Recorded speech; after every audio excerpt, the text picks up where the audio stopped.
할렐루야. 오늘 마태복음 13장 18절에서 23절 말씀을 통해 그런즉 씨 뿌리는 비유를 들으라. 아무나 천국 말씀을 듣고 깨닫지 못할 때는 악한 자가 와서 그 마음에 뿌려진 것을 빼앗나니 이는 곧 길가에 뿌려진 자요. 돌밭에 뿌려졌다는 것은 말씀을 듣고 즉시 기쁨으로 받되 그 속에 뿌리가 없어 잠시 견디다가 말씀으로 말미암아 환난이나 박해가 일어날 때에는 곧 넘어지는 자요. 가시떨기에 뿌려졌다는 것은 말씀을 들으나 세상의 염려와 재물의 유혹에 말씀이 박혀 결실하지 못하는 자요. 좋은 땅에 뿌려졌다는 것은 말씀을 듣고 깨닫는 자니 결실하여 어떤 것은 100배, 어떤 것은 60배, 어떤 것은 30배가 되느니라 하시더라. 열매 맺는 삶이란 제목으로 하나님의 말씀 전하겠습니다. 여러분들은 화분에 씨앗을 심어 본 적이 있나요? 씨앗을 심을 때 중요한 부분들이 몇 가지 있습니다.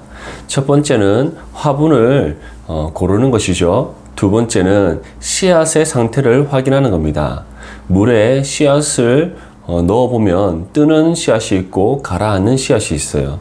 뜨는 씨앗은 알맹이가 없는 씨앗이고 가라앉는 씨앗이 바로 알맹이가 들어있는 씨앗이에요. 그래서 물에 가라앉은 알맹이 있는 씨앗을 심어야 싹이 트고 그리고 자라날 수가 있는 것이죠. 그리고 그 다음에 중요한 것은 바로 좋은 흙을 고르는 것입니다. 흙이 좋으면 좋을수록 많은 영양분을 품고 있기 때문이에요.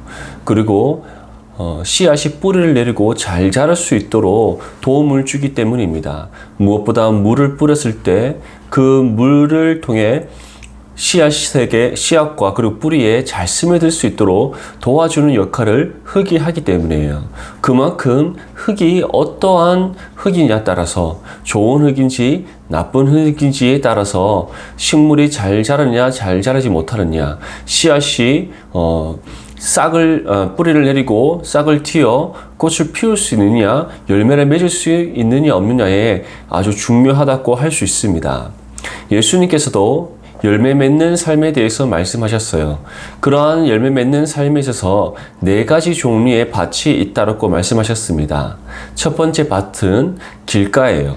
두 번째 밭은 돌밭입니다. 세 번째는 가시떨기이고 네 번째가 바로 좋은 땅이다 라고 말씀하셨어요. 먼저 길가와 그리고 돌밭과 가시떨기는 열매를 맺지 못하는 밭이다 라고 말씀하셨습니다. 왜 이 세 종류의 밭이 열매를 맺지 못할까요? 길가에 뿌려진 씨앗은 사람의 발에 밟히거나 또는 새들이 물어가기 때문이에요. 돌밭에 뿌려진 씨앗은 땅 자체가 영양분을 품고 있지 못하고 또한 비가 내려서 흡수했을 때 그 모든 물들이 쉽게 다 빠져나가기 때문이에요. 가시떨기는 씨앗이 먹어야 될 또는 씨앗이 가져야 될 모든 영양분과 수분을 가시나무가 다 빼앗아 가기 때문에 싹을 틔우지 못한다라고 말씀하고 있습니다. 그런데 농부가 씨앗을 뿌렸을 때 왜 씨앗이 길가에 떨어지고 돌밭에 떨어지고 가시떨기에 떨어지게 되었을까요? 예수님의 당시에 농부들은 오늘날 우리가 씨 뿌리는 방법과 달랐기 때문이에요. 그 당시 때 농부들은 흩날리는 방법으로 씨를 뿌렸습니다. 바람이 부는 방향으로 씨앗을 흩날려서 뿌리는 방식으로 씨앗을 뿌렸기 때문에 때로는 씨앗이 길가에 떨어지거나 또는 돌밭에 떨어지거나 가시떨기에 떨어질 수도 있었다는 것이죠. 모든 씨앗이 다 그렇게 떨어지는 것이 아니라 대부분은 농부가 미리 준비해 놓은 밭에 떨어지지만 그 중에 어느 정도는 그렇게 원하지 않는 곳에 떨어질 수도 있었다는 겁니다. 예수님께서는 이처럼 3가지 밭의 상태에 대해서 말씀하셨어요. 이 3가지 밭에 있는 사람들, 길가와 돌밭과 가시떨기는 열매를 맺지 못한다고 말씀하셨습니다. 그러한 사람들을 성경은 그러한 밭에 속해 있는 사람들을 가리켜 세상의 죄 아래 갇혀 있는 사람들이다 라고 말씀하고 있습니다. 하나님과 아무런 상관이 없는 사람들이죠. 하나님을 알지 못하는 사람들입니다. 특별히 길가에 떨어진 씨앗은 처음부터 하나님과 아무런 상관이 없는, 즉 하나님을 믿지도 않고 복음도 들어본 적도 없는 세상에서만 살아가고 있는 그러한 사람들을 가리킵니다. 하지만 돌밭과 가시떨기는 조금 달라요.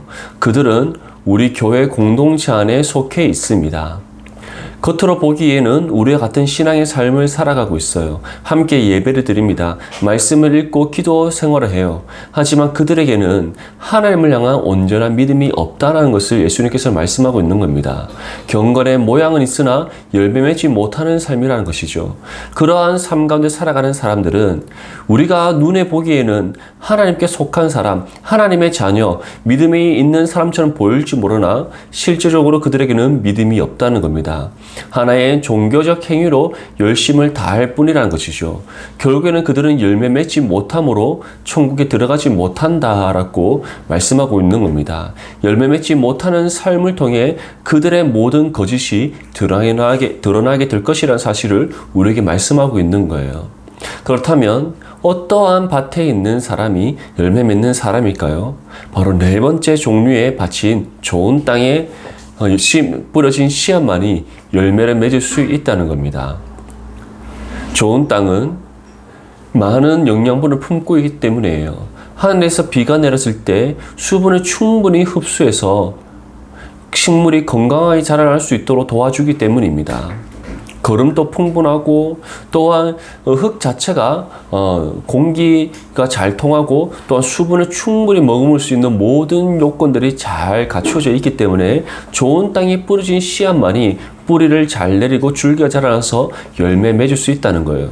그러한 사람이 누구냐? 바로 하나님께 속한 온전한 믿음의 성도들이라는 것입니다.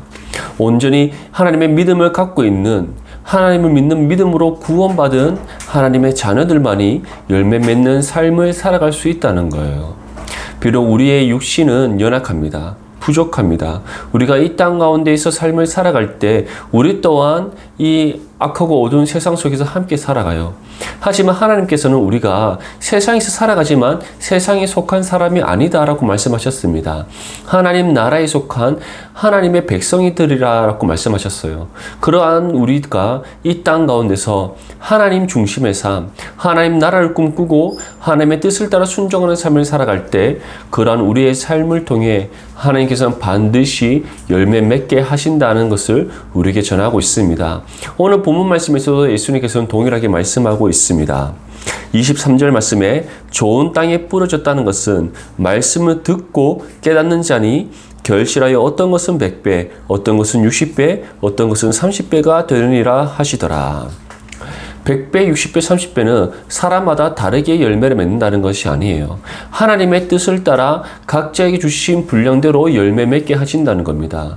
근데 그 중에서 가장 중요한 것은 이거예요.